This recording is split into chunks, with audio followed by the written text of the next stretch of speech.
Israel mengaku kecewa berat dengan keputusan Inggris yang menangguhkan ekspor senjata ke Tel Aviv. Dilaporkan ada sekitar 30 dari total 350 lisensi yang akan ditangguhkan. Dikutip dari Anadolu Agency, Menteri Luar Negeri Israel Katz mengaku kecewa dengan Inggris. Ia menggambarkan keputusan tersebut sebagai masalah dalam melawan Hamas dan Iran. Menteri Pertahanan Israel Yoav Gallant juga sangat kecewa.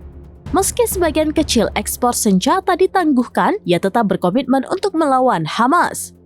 Sebelumnya, penangguhan ekspor senjata diumumkan Menteri Luar Negeri Inggris David Lammy pada Senin 2 September 2024. Dalam pidatonya di parlemen, Lammy mengatakan keputusan itu diambil menyusul peninjauan ulang atas lisensi ekspor senjata Inggris.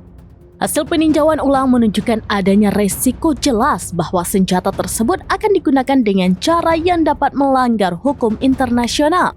Adapun 30 lisensi tank ditangguhkan meliputi komponen untuk pesawat militer, helikopter, drone, dan lain sebagainya. Berbeda dengan Amerika Serikat, Inggris tidak secara langsung memasuk senjata ke Israel. Negara tersebut memberikan lisensi ekspor bagi perusahaan Inggris untuk menjual senjata ke Tel Aviv.